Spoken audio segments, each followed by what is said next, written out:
There are 6 basic areas of success you need to understand: spiritual success, financial success, physical success, mental success, social success, and family success. If you are successful spiritually, financially, physically, mentally, socially, in your relationships, then you are a successful person. I'm sure you're asking me today, hey, she's raising a high standard. That is the standard. For you to be called a successful man or a woman, all these parts that I've just mentioned, you need to put effort in being successful in those areas. Now, the question is, I'm married, my wife is not yielding, my husband is not yielding, I'm in a toxic relationship. My relationship is killing me gradually. It's toughing life out of me. What do I do? Where do I go from here? Listen to me today. When it comes to relationship, I am passionate about foundation. If you can't trace it, you can't face it. If you cannot face it, you cannot erase it. If you can't erase it, you can't replace it. So you have to trace it, face it, erase it, and start replacing it. Listen to me today. Everyone at the sound of my voice. What determines your success spiritually, financially, mentally, physically, socially, and family life? Everything stems from your foundation.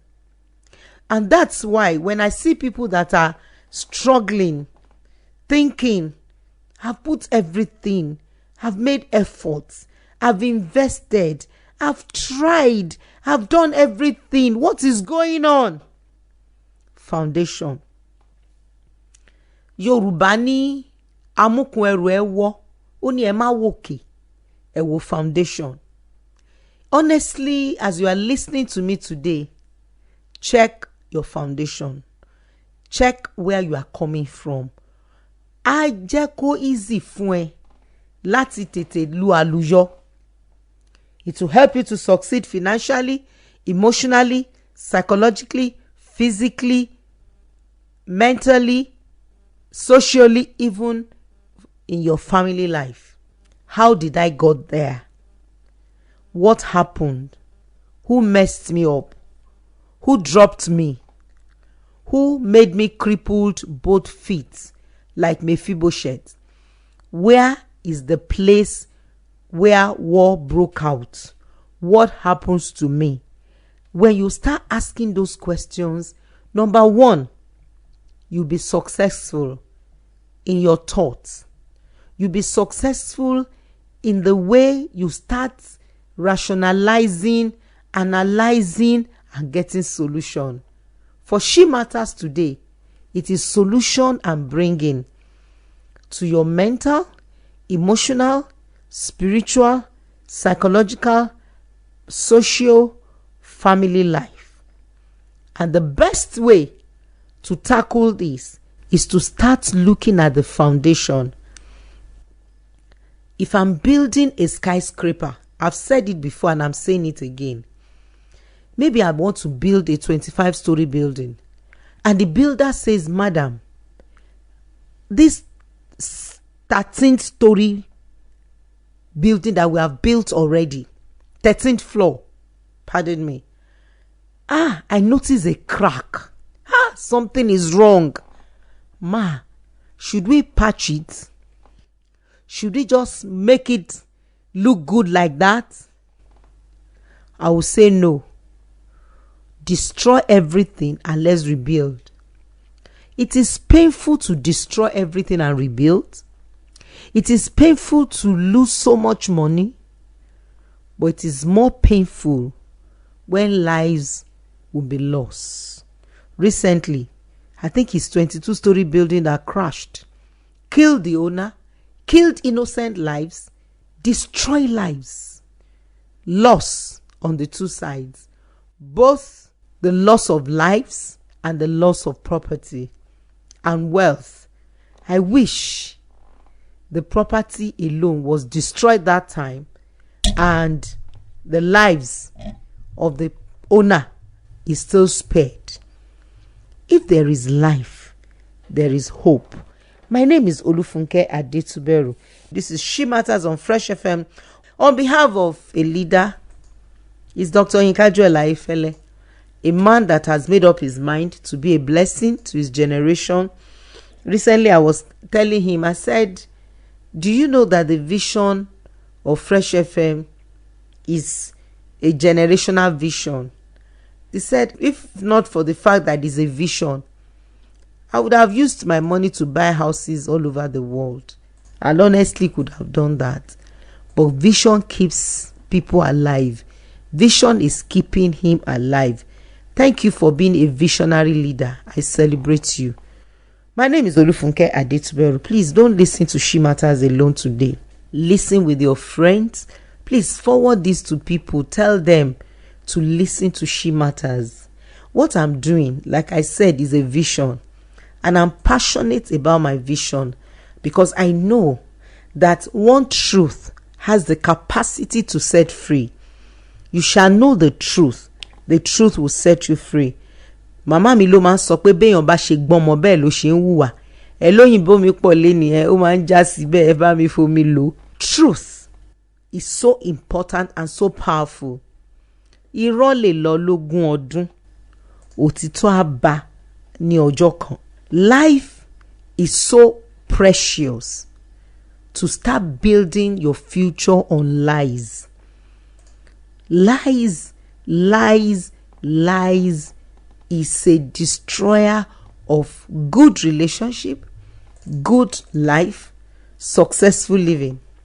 Because if you told a lie now, you will need another lie to cover it up. That's why Yorùbá ní pẹ́ láàrin. Ajé ló mú ní pẹ́kọ̀rọ̀. Hey, I hope I got it right.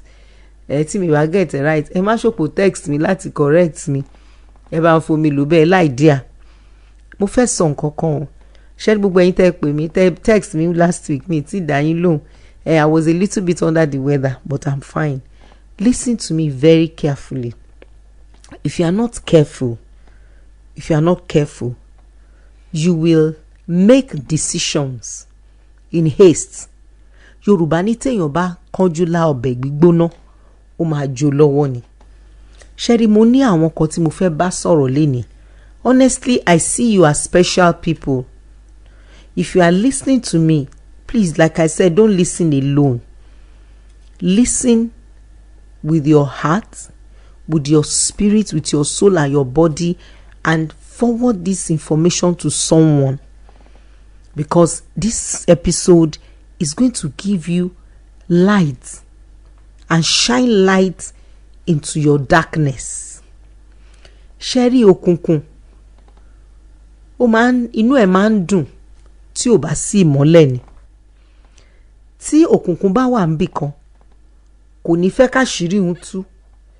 Tí gbogbo studio tá wà yìí tó bá dúdú, tí n bá ní ìṣáná ẹyọ kan láti ṣá tó dẹ̀ tanná, màá lè lọ fi gbé àtùpà, màá lè lọ fi mú candle, màá lè lọ fi mú torchlight. Effect ìmọ́lẹ̀ kò ṣe é fọwọ́rọ́ sẹ́yìn. And that ìmọ́lẹ̀ is the truth. Ó ní òtítọ́ àti òdodo. Mo máa ń sọ nǹkan kan fáwọn èèyàn pé téèyàn bá ń tàn mí, mi kì í tanra mi. Ẹni tó bá ń tan rẹ̀ ó gọ̀ ni. Ṣẹ́rí episode yìí à ní tanra wa. Mi ní tàn ẹ́. Because n bá tàn yín, mò ń tanra mi ni. Ọlọ́run á dẹ̀ bi mí pé mo fún ẹ lóore ọ̀fẹ́ láti wà níbi tó ti lè sọ òdodo, tó ti lè ṣe òdodo, ò ṣe. Mi dẹ̀ fẹ́ jẹ̀bi lórí gbogbo ẹ̀yin tẹ́ ń gbọ́ mi lénìí. Àìfẹ́ jẹ̀bi mi ló máa jẹ́ kí n la àwọn ọ̀rọ̀ ńláńlá ìmọ́lẹ̀ tí màá dẹ̀ sọ bó ṣe yẹ kí n sọ. I will say it with a lot of wisdom and caution, but I want you to listen to me without prejudice, without biases. ṣẹ̀rí tó bá ti di pé ẹlòmíì ti ń rò pé bóyá èmi ló ń bá sọ̀rọ̀, ẹ má bínú, mi ìmọ̀ yín rí, àmọ́ra rí, àbàtà lọ̀rọ̀ téèyàn bá ń sọ. ọ̀rọ̀ òtítọ́ máa ń gúnyàn bí ẹ̀gún ni, ọ̀rọ̀ òtítọ́ máa ń korò bí ewúro ni, ṣùgbọ́n òtítọ́ máa ń sọ̀yàn di òmìnira. ó ní ẹ̀yin yóò mọ òtítọ́, òtítọ́ á dẹ̀ sọ yín di òmìnira. ṣé ẹ rí, tí n bá ń sọ òtítọ́ fún wa, mo máa ń sọ fáwọn ọmọ mi pé tí n bá fẹnu gé ẹran, ẹ lè sọ pé ẹnu mi rùn, kẹ́ má jẹ, òótọ́ dẹ̀ ni. ṣùgbọ́n tí n bá fi sọ̀rọ̀, ẹ gbọ́, torí pé kíkí ni ọ̀rẹ́ èèyàn ló máa ń sọ féèyàn pé ẹnu èèyàn rùn. It's only your friend that will tell you that your mouth is smelling. No other person will tell you because they are careful. ẹ rí i pé àwọn kan wà tó jẹ́ pé olórí ni wọ́n, ṣùgbọ́n wọn ò ní gbọ́ òtítọ́ títí tán fi máa wọ kòtò. ìdí dẹ̀ ni pé òtítọ́ máa ń gún wọn, wọn ò ní kọ̀ǹfrọ́ntà, wọn ò léèyàn tó máa sọ fún wọn pé ọ̀nkú, ọ̀gá, ọmọọṣẹ́, dádì, mọ́mì, nǹkan tẹ́ ń ṣe ò dáa. Now a máa nílò ọgbọ́n o láti fi sọ. tàbá tiẹ̀ máa sọ pé nǹkan téèyàn ń ṣe ò dáa, èèyàn láti fi ọgbọ́n sọ ni. torí téèyàn ò bá fọgbọ́n sọ, téèyàn ò bá ti fọgbọ́n sọ, ó máa di wàhálà síyàn lọ́rùn. ẹnìyẹn lè ní kán lọ bẹ́ orí èèyàn, ọlọ́run má jà sọ̀rọ̀ tán fi máa bẹ́ orí èèyàn. ṣùgbọ́n ìwọ tán sòótọ́ ọ̀rọ̀ fún tó wá ní kán lọ bẹ́ rí, ṣé orí bíbẹ́ lògùn orí fífọ́ ni? tàbí kó rọra gbà á sí ọkàn ẹ pé òótọ́ dẹ̀ lẹ́ni sọ o. ṣé rí ẹnikẹ́ni nínú ayé yìí tẹ́ bá ń gbọ́ mi lénìí, tẹ́ jẹ́ èèyàn tó jẹ́ pé òtítọ́ ọ̀rọ̀ kò kí ń dúró sí yín lára dáadáa, ẹ máa bọ́ sọ́wọ́ ọ̀tá, ẹ máa bọ́ sọ́wọ́ ẹni tó máa gbé yín tà tàbí tó máa ṣe yín léṣe. torí pé kí ni, ẹnikẹ́ni tí anybody bá ti rí pé ara ẹ̀ kò tọ́ àbí ó kọ òdodo, wọ́n máa wòyàn ni o. tí tó bá yá ojú ẹ̀ àjà, tó bá yá ojú ẹ̀ àjà, tó bá yá ojú ẹ̀ àjà. Yorùbá wá sọ nǹkan kan o, ó ní tí ará ilé èèyàn bá ń jẹ kòkòrò tí wọn ò sọ fún, huruhuru ẹ̀ kò ní jẹ́ kéèyàn sùn lóru. Sometimes when truth has to be spoken and it's denied because of fear, because of the fact that you are not going to accept it well, because of your reaction, because of your rage, because of your anger, the problem is that very simple. You will miss golden opportunities, golden information, privileged information. And when that happens, you might end up being killed, being poisoned, being assassinated, and you are not going to be living in caution. I want to encourage all my listeners today. Whatever truth that is hitting you or is going to hit you in this episode and in subsequent episodes, ẹ gbà pé onílé ìtọ́nà sílé ẹ̀ tara ẹ̀ náà ń sọ fún. I am not biased and I'm not prejudiced. I am just a voice of truth, a voice of wisdom, a voice of reasoning to you. Few questions came to me and I want to answer them. Ẹ máa gbọ́ kan sìn, mo dẹ̀ máa dáhùn dáadáa. Máa dáhùn bí ẹni tó jẹ́ pé ẹni tó ń béèrè yẹn ó fẹ́ tọ́ ọ̀rọ̀ gbọ́. Ṣé mọ̀ pé àwọn èèyàn máa ń béèrè míì tó máa wà sarcastic. Kí la lè ṣe? Tá bá ṣe báyìí kí la lè ṣe? Èèyàn méjì ò ń pàdánù irọ́. Ẹni téèyàn bá ń parọ́ fún tí ò bá mọ̀, ìwọ tó ń parọ́ mọ̀ pé ò ń parọ́. Ẹni méjì ò kì í pàdánù èké. Ẹni tó ń ṣèké fún lè máa mọ̀, bọ̀wọ̀ tó ń ṣèké wàá mọ̀ pé ò ń ṣèké. ó wá ń gbìn ni o. ṣe rí ibi tí èmi ti bẹ̀rù jù, mi mọ àwa tá a wà níran yìí à ń bẹ̀rù Ọlọ́run mọ́. ẹ̀rù ni pé nǹkan tí mò ń gbìn yìí ṣé mo fẹ́ ká. tí n bá ti rí i pé nǹkan tí mi ò fẹ́ ká ni mi ò ní gbìn. torí olórin kan ló sọ, bóyá sàn ni ó ti pé àwọn orin àtijọ́ ni, ẹni gbé èbùkà láyé aya rẹ̀ á jẹ, ọmọ rẹ̀ á jẹ, òun náà awẹ́wẹ́ jẹ́ bó gbọ́n bí ifá bó mọ̀ bí ọ̀pẹ̀lẹ̀ ìwọ náà. mi mọ bí torí yẹn ti wá, ṣùgbọ́n wà ní. torí pé kí ni, tí èèyàn bá ti lè rò pé bí mo ṣe ń ṣe ọkọ mi yìí, ṣé mo fẹ́ kí ọkọ ọmọ mi kó ṣe ọmọ mi bẹ́ẹ̀? bí mo ṣe ń ṣe ìyàwó mi yìí, ṣé mo fẹ́ kí ìyàwó ọmọ mi kó ṣe ọmọ mi bẹ́ẹ̀? mo ń sọ̀rọ̀ ọmọ torí àwọn nǹkan tó ká wa lára nìyẹn. bí mo ṣe ń ba ayé àwọn ọmọ ọlọ́mọ jẹ́ yìí, tí màá gbé wọn, tí màá jù wọ́n lẹ̀, ṣé tán bá mú ọmọ mi obìnrin tán bá ṣe bẹ́ẹ̀ fún, ṣé inú mi á dùn? bí mo ṣe ń gbé àwọn ọmọkùnrin tí mò ń gbé wọn jùlẹ̀ yìí, ṣé tán bá ṣe bẹ́ẹ̀ fún ọmọ mi ọkùnrin, ṣé inú mi á dùn?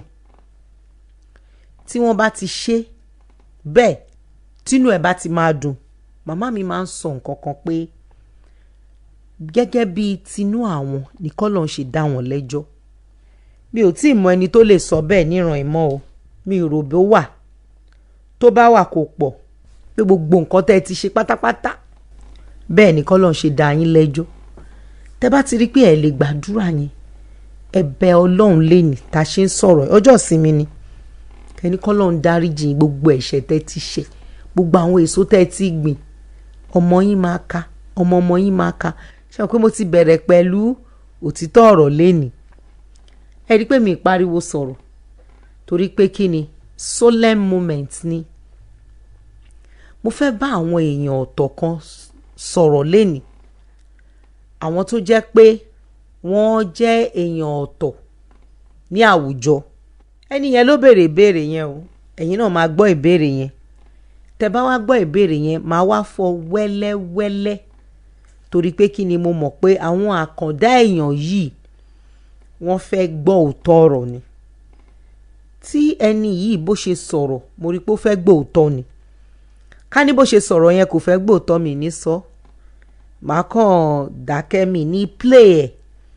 mo sọ fẹ́ ni yẹn, mo ní màá play ẹ̀ lórí program mi kó fetí sí.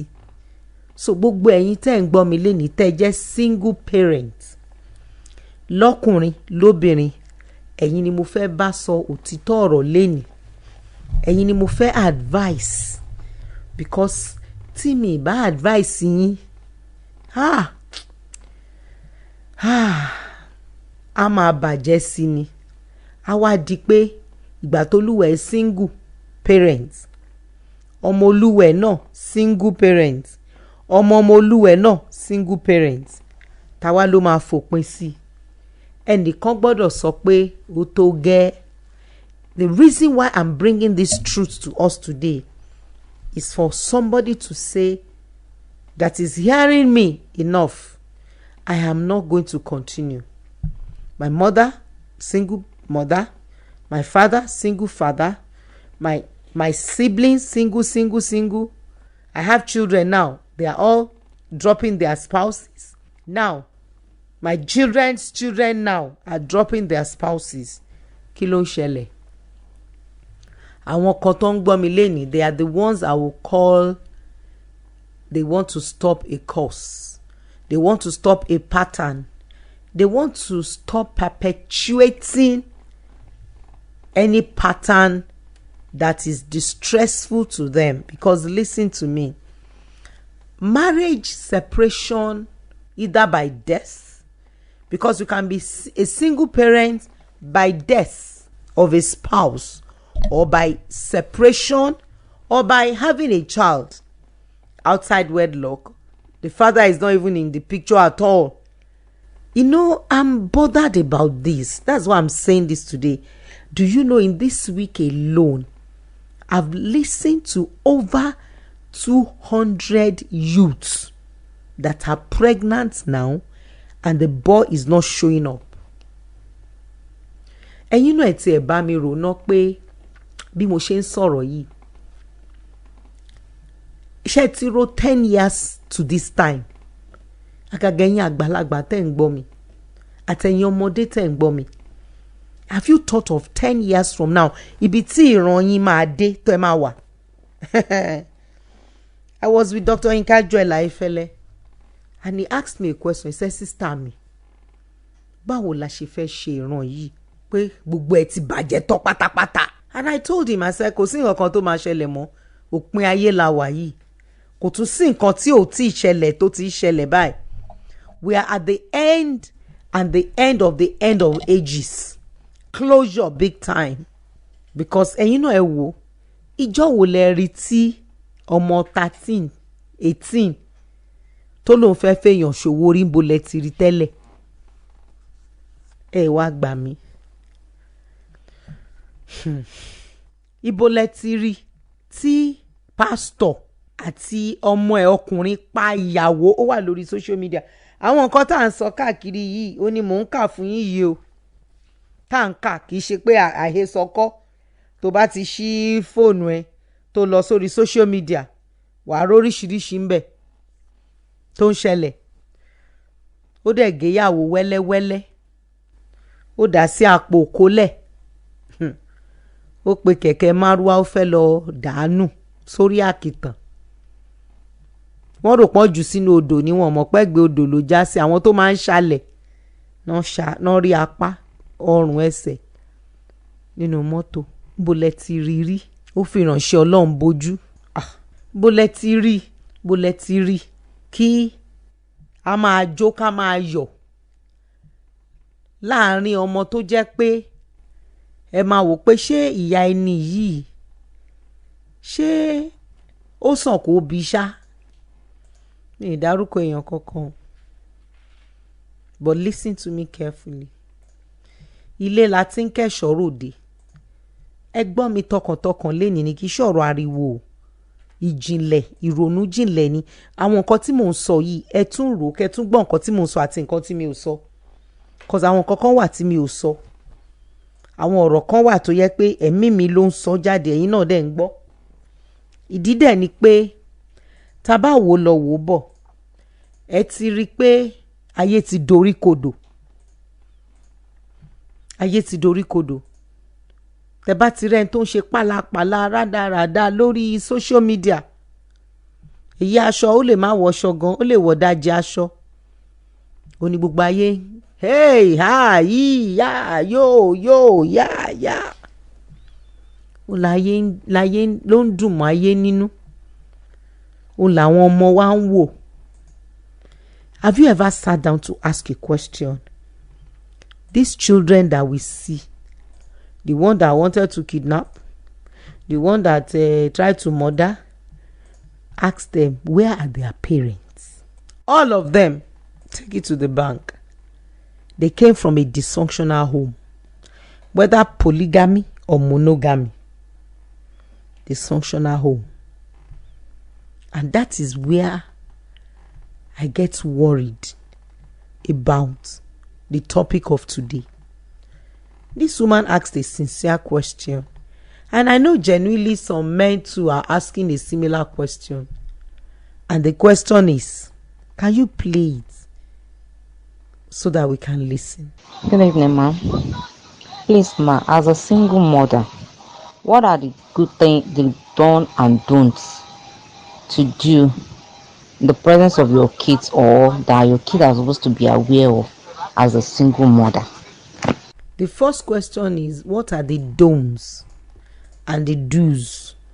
The things that your children must see and the things they are not supposed to see. The first question I will ask is very simple. How did I become a single mother or a single father? I'm not relating it to one gender now. Let's look at it for both male and female. Why am I single? I said it might be death. Kò sí nǹkan tá a fẹ́ ṣe. Ikú máa ń jẹ́ kéèyàn máa dá tọ́mọ. Some, it is pé mo gbóyún or mo lóyún ọkùnrin yẹn lòun ò fẹ́ òun láti dọ́mọ tọ́.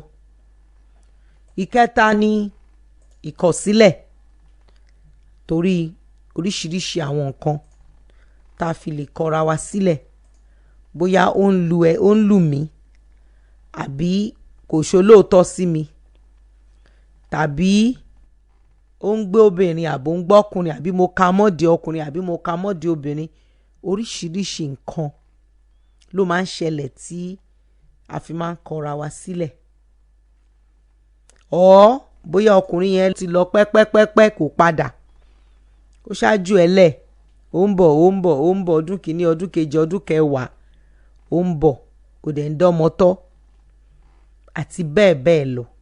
Tó bá jẹ́ pé ẹ jẹ́ kí n kọ́kọ́ mú lálàkọ́kọ́, if the reason why you are a single parent is because of death, nǹkan àkọ́kọ́ tó gbọ́dọ̀ ṣe ni pé o gbọ́dọ̀ jẹ́ kí egbò yẹn jiná.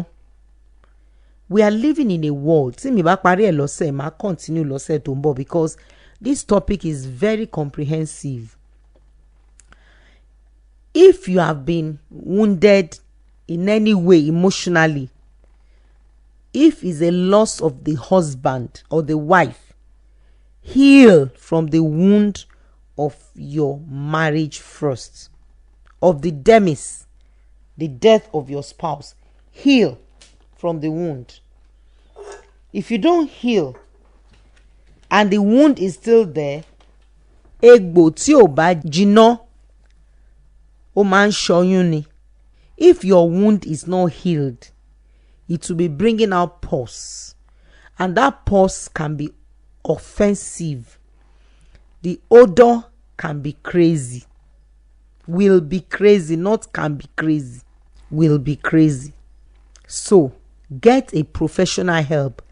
Ẹ̀yin èèyàn tẹ́ bá wà lọ́dọ̀ opó ọkùnrin àbóbìnrin, ẹ má rò pé wọ́n ti wà okay, wọ́n wà okay, wọ́n wà okay. They will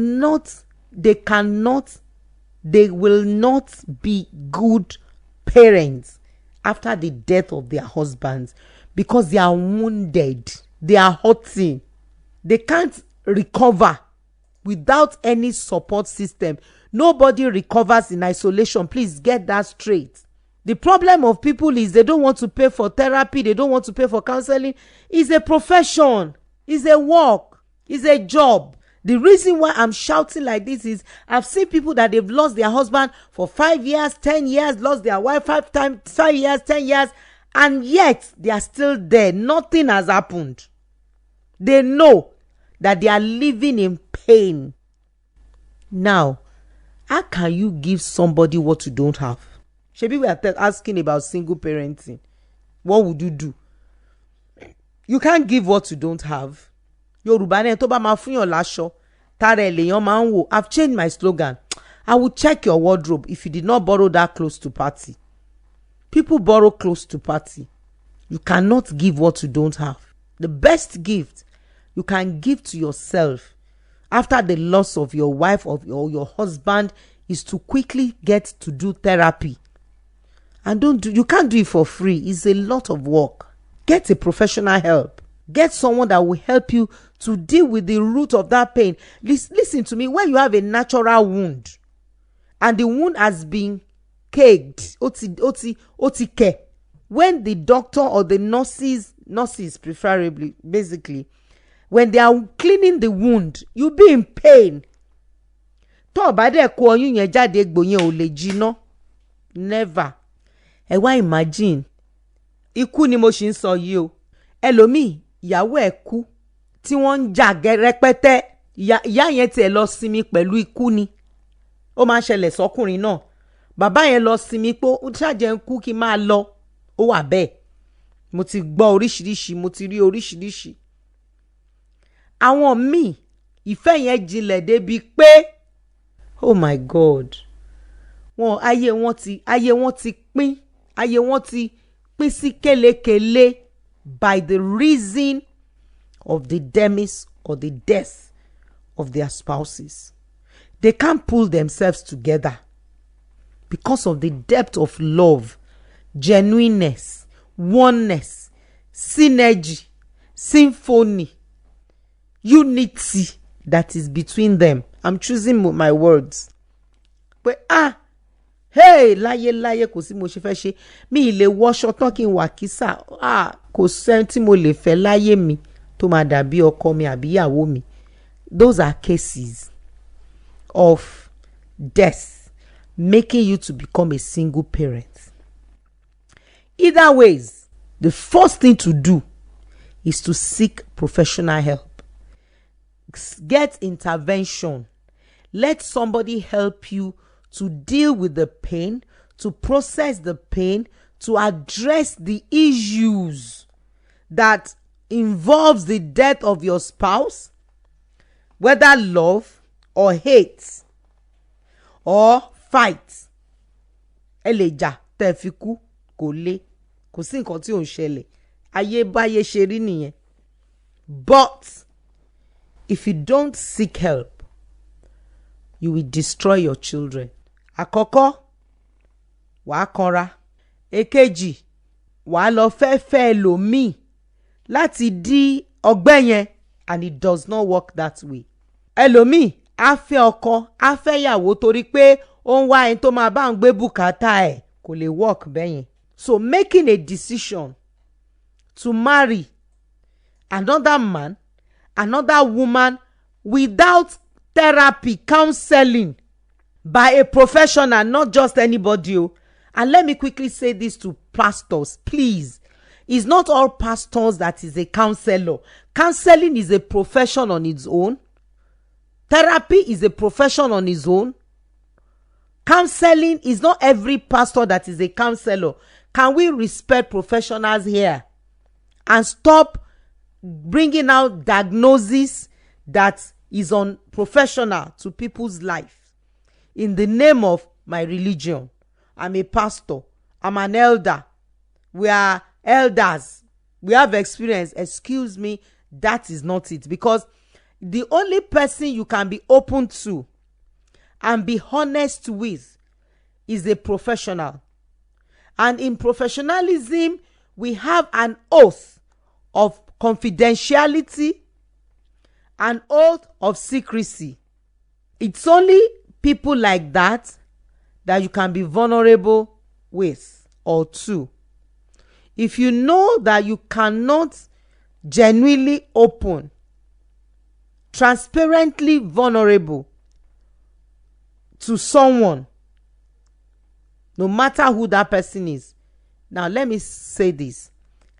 Families don't help people to break free from their struggles, especially when it comes to death of a spouse. Please. Ẹ ti ẹ̀ wò, ẹ̀yin náà ẹ wò. Téèyàn bá ti kú báyìí, tán bá ti sìnkú, lẹ́yìn oṣù kan, ṣé oníkálùkù ò ní padà lọ sílé ẹ̀? Wọ́n padà. Àwa kù oní nǹkan tá máa ràn. It now becomes your burden, your property, your problem, and the children are there. Please seek professional help. No matter your job, even if you are a psychologist yourself, you need another psychologist. A doctor needs a doctor. A professor needs a professor. A counselor needs a counselor. I am intentional about this today because I need to help these unique, special people who are single parents by death of the husband or the wife. That is by death. Now, the best thing you can give to your children as a token of your love and legacy is for you to get a professional help. It will clear your head. At least you have someone. What is the essence of seeking professional help? You have someone you talk to, someone you share with, someone you can speak to when you feel like having sex and you don't want to be sleeping around. Because one of the danger of being a single parent after death, me tí sọ divorce or separation, mo ṣì ń bọ̀ lórí yẹn o, is that ara awu ẹ̀ ṣe ń gbà mí, awu ẹ̀ kò bọ́kọ ẹ̀ lò pọ̀, àwọ̀ ẹ̀ kò bá yàwó ẹ̀ lò pọ̀ kí ló fẹ́ ṣe ń gbà yẹn? Báwo ló ṣe máa wo àwọn ọmọ ẹ̀ tó máa wò wọ́n yè? Ọwọ́ méjì ń tọ́mọ gan orí ọ̀fẹ́ ni ká tó wá sọ pé ọwọ́ kan. Kí ló fẹ́ ṣe? Báwo ló ṣe fẹ́ yanjú ẹ̀ tí ò fi ní di wípé ọmọ ń kú lọ́wọ́ oníkọlà? Ọ̀nà àkọ́kọ́ tó jẹ́ ọ̀nà àbáyọ ni pé ní ẹnìkan tó ń bá sọ̀rọ̀ is very important. Professionally ni mi sọ pé somebody in the neighborhood, àbúrò ọkọ mi, ẹ̀gbọ́n ọkọ mi, family ọkọ mi, family ìyàwó mi, ẹ gbàgbé ẹ̀. Because wọ́n á ti sentiment bọ̀. They won't tell you the truth. They won't tell you what to do because àwọn náà feel the pain. Ṣé àwọn àbúrò ọkọ àbí àbúrò ìyàwó tí ẹ̀gbọ́n wọn kú àbí tábúrò wọn kú àbí ìyá tí ọmọ ẹ̀ kú àbí bàbá tọmọ ẹ̀ kú, are they the ones that are going to be solving your problems? No, they can't. They cannot. You need help. Seek help from your heart. Seek help professionally. It will be easy for you because when you are doing that, you are doing family therapy, meaning that as the professional is taking care of you as a widow or a widower, so they are taking care of your children. So when your children comes up with their trauma, with their pain, with the things they are going through, with the rejection, with the shame, I've seen widows that they love themselves before the husband died. She said anytime she's going out, she'll be saying, àwọn èèyàn dẹ̀ ní àjẹmí ní mí bẹ́ẹ̀ yẹn, àwọn èèyàn dẹ̀ sọ pé mo pa ọkọ mi, mi ní lè rìn láàrin títì, mi ní lè ṣe nǹkan kan. Those are the things a widow go through, a widower go through, and they cannot tell the children. Oh, you want to open your mouth and tell your children and say, ó dẹ̀ wù mí kí n lọ́kọ o. Tí màmá wọn ṣẹ̀ṣẹ̀ kú, àbí tí bàbá wọn ṣẹ̀ṣẹ̀ kú, tàbí ó wù mí kí n dẹ̀ fẹ́ yàwó mi o. Àwọn ọmọ mi, mo ní àwọn ọmọ opó lọ́kùnrin àti lóbìnrin tí wọn ò dáríjì àwọn òbí wọn bí mo ṣe ń sọ̀rọ̀ yìí nípa pé wọ́n sáré fẹ́ lòmíì, torí pé wọ́n sáré ṣe kí ni o, wọ́n sáré fẹ́ lòmíì. And marrying another person has put them in a very difficult position. Very difficult position. So èyí healing from the wound of the loss of their wives and husbands is there. Now integrating their lives into another life is problem. This is deep. So how do I balance the two? How do I manage this thing? Help is needed. If you want to help any widow, you want to help any widower, ẹ dẹ̀ mọ̀ báwọn èèyàn ṣe máa ṣe, ẹ má worry, máa ṣe ìyá fún yín, máa ṣe bàbá fún yín, ẹ máa tanra yín. Àwọn ọmọ kan tún láwọn ọmọ òrukàn o, tí bàbá ti kú tí ìyá ti kú. I'm not even talking about that. I'm talking about parents that have lost their spouses to death. Some can hang there for the rest of their lives. They will now be torturing their children. Wọ́n wá máa kanra mọ́ àwọn ọmọ. Wọ́n wá máa sunkún àsùndá. Wọ́n wá wà depressed. Wọ́n wá wà lójú kan. Ẹ tún mọ̀ nǹkan tó tún máa ń ṣẹlẹ̀ o. Tí ọkọ bá ti kú ńgbà míì, tí ìyàwó bá ti kú, àwọn family àní ogún yá. There'll be fight over properties on one widow or widower. Ẹja tẹ̀ fi widow alẹ̀, widow. The family would have forgotten that this man has children. And these are the things that this woman will have to fight. These are the demons, fight battles. And the children are there. So how will she take care of the children? Yorùbá ṣáà ní tí iná bá jó ni, tó bá jó ara ẹni, táre èèyàn lèèyàn kọ́kọ́ ń gbọ̀n dànù. Báwo náà ṣe fẹ́ ṣe? Báwo náà ṣe fẹ́ ṣe? Tí wọ́n bá ní ẹni tí ó wà ń bẹ̀ fún wọn láti ràn wọ́n lọ́wọ́ láti bọ́ nínú àjàgà yẹn. And you don't want to blame your mother-in-law. You don't want to blame your father-in-law. You want to blame death. Because àwọn náà ń grieve. Àwọn náà ń grieve. And people don't grieve healthily in this society. It's only outside the country that people respect the fact that the moment somebody dies, they will just check themselves in for therapy. Straight up. Check themselves in for counseling. Straight up. But thinking you can solve your problem by yourself after the death of your spouse, you are deceiving yourself. I'm telling you the truth. You need intervention. You need help. Now, that is a side of parenting. How do I do it when I'm single? I've said it. If it's death, the first thing you must do is to get help. Get a good counselor. Now, your children are afraid. For every single parent, children grow up with fear, insecurity, low self-esteem, inferiority complex. Because a parent that is complete and total, they are a pride to their children. They are their children's pride. So if anything happens that scatter their boat, fear, inferiority complex, low self-esteem, serious insecurity is noted with them, with those children.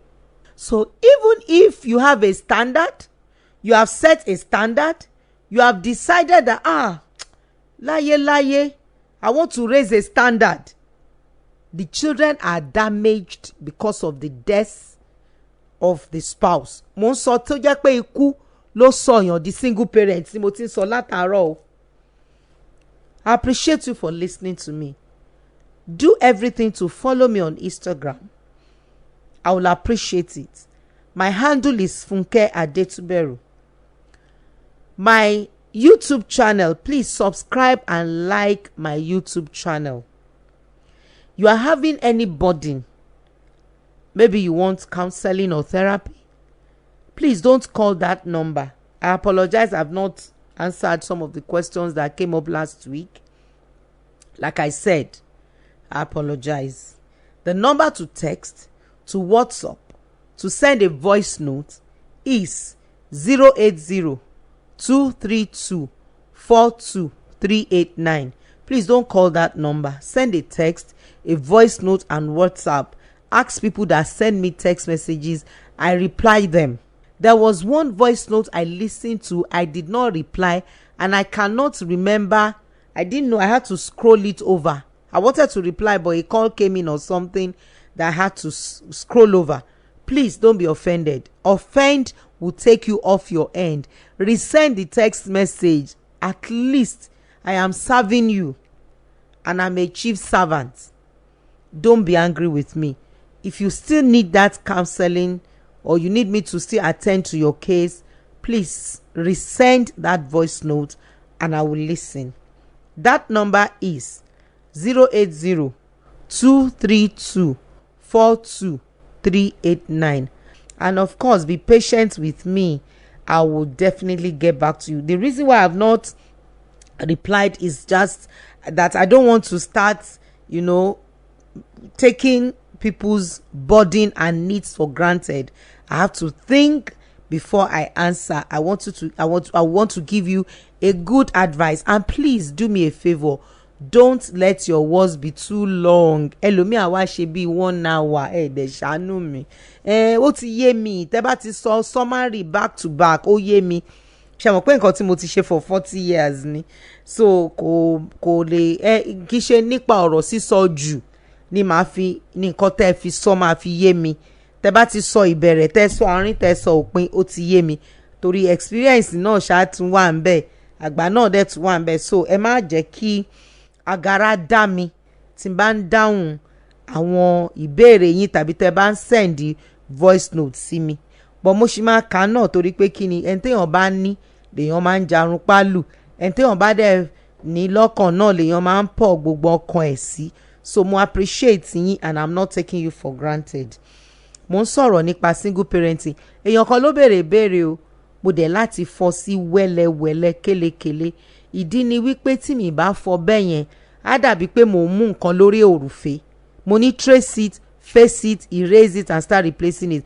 tí n bá mu lórí èrèfé kì í ṣòrùfé tí n bá mu lérèfé yorùbá mi le díẹ̀ ẹ ṣáà ṣe tẹ̀tẹ̀ ẹ̀ ń jẹ́ kí n máa sọ mo ṣáà ń sọ ẹ̀dẹ̀ ń gbọ́ ẹ ṣe mass and sars. tí n bá mu lérèfé bẹ́ẹ̀ yẹn kò ní dàbí gbogbo àwọn nǹkan tí mo ti sọ torí àwọn nǹkan tí mo sọ lé ní ìjìnlẹ̀ ní o àwọn èèyàn ò dẹ̀ kí n fura sí i ó dìgbà tí ọmọ opó lọ́kùnrin lóbìnrin tí wọ́n bá wá máa ṣe dáadáa. mo ṣe premarital counselling fún èèyàn kan ní ọdún kan báyìí mo wá béèrè lọ́wọ́ ọkùnrin yẹn pé kí ni nǹkan kan tó dùn ẹ́ jù nígbà tí bàbá ẹ kú wọ́n fẹ́ marry ó nígbà tí bàbá wọn kú ó ní bàbá wọn fẹ́ràn òun àwọn jọ máa ń jáde àwọn close àwọn á lọ àwọn á bọ̀ àwọn pé everybody knows that is his daddy's favourite ó dẹ̀ jọ́ ó lóun jọ bàbá òun ó ṣàròjú ó kọ́kọ́ bẹ̀rẹ̀ sí ní fail náà. Those are the challenges when a father dies or a mother dies. It will rock the emotional lives of the children. They need help. Physical death, you can't see the person again. Is a permanent loss. So the child started failing. He said he was just failing in class. The mother would beat him. Kí ló ṣe bàbá ẹ̀ ti kú ṣó fẹ́ fìyà jẹ òun nìkan ni ọmọ tó ń grieve. ẹ̀yin méjèèjì lẹ ní ọgbẹ́ ọkàn lẹ ní egbò tí ò jiná. But parents don't know that children too have feelings. I told you before, I said it was when I started traveling out. I will be hearing children say, Mom, Dad, you are hurting my feelings. Wọ́n bí wa dá láfíríkà wọ́n rò pa ní feelings wọ́n tẹ̀ rò pé èèyàn ni wá wọ́n rò pé ọ̀run wọ́n rò pé human being làwọn ọmọ.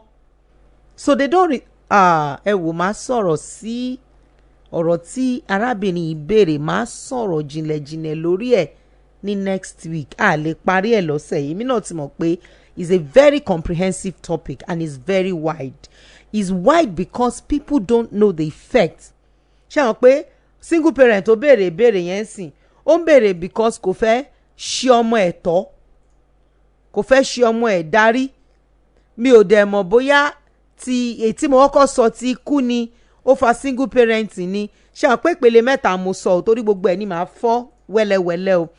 àkọ́kọ́ ikú ọkọ àbíyàwó ó máa ń jẹ́ kéèyàn jẹ́ single parent.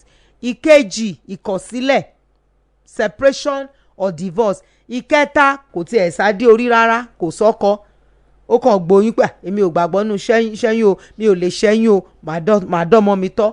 gbogbo yẹn ló ní bá a ṣe máa ṣàlàyé ẹ wo ẹ bá mi ṣe nǹkan kan ẹ máa bá mi share Shematters Instagram funkeadetuberu ẹ máa share YouTube ẹ máa lọ gbọ́ àwọn ọ̀rọ̀ yìí wọ́n ń bá wa sọ ní church wọn ò ní sọ ní mọ́ṣáláṣí wọn kì í sọ wọ́n bá ti sin òkú tọ́jọ́ mẹ́jọ tọ́ ṣejọ́ mẹ́jọ tọ́ ṣòkú tán iye àwọn Christian ó ní báwọn náà ṣe máa ń ṣe tiwa tá a bá ti ṣe tán àti dà wọ́n sílẹ̀ èyí ó ń dàyàn sílẹ̀ bẹ́ẹ̀ yẹn. We are tripartite being. We have a spirit, we have a soul, we live in a body. When there's a loss of a loved one, your soul is wounded. You are crushed. Children are crushed. Parents are crushed. Siblings are crushed. They need help. They need help. Wow. Ó wù mí. Yorùbá ní ó wù ní ká jẹran pẹ́ lẹ́nu. ṣùgbọ́n òǹfà ọ̀nà fún òjẹ́. But I think today I have made a serious statement in the area of single parenting. The Men College of Ministry we are resuming on the 13th of August 2022. Send me a text to register. You need it. Gbogbo ọkùnrin orí la fi mẹ́ran láwo. Of course, when you send me a text, I will give you the details. If you are getting married, ẹ̀yin òbí premarital counselling ó ṣe pàtàkì. Ẹ fún àwọn ọmọ yín as a wedding gift. Let them know what they are going to go through. Nígbà tí obìnrin márùn bá wà láyé ọkùnrin kankan, táwọn ọkùnrin struggle fún ọmọ obìnrin lóríṣiríṣi ọ̀nà, ẹ wo kò sásìkò lẹ́ni. I want to say a very big thank you for listening to me today. It's been wonderful. It's been impactful. I know. I've told you, always make sure you send me a text. don't call that number. On behalf of Dr. Nkaju Elaifele, the CEO of this wonderful station, and my wonderful family of Fresh FM Nigeria in all our stations, Balumi, thank you for being consistent. I really appreciate all our listeners today. My name is Olufunke Adetuberu. I appreciate you dearly. I will see you next week to continue the part 2 of this episode. Thank you.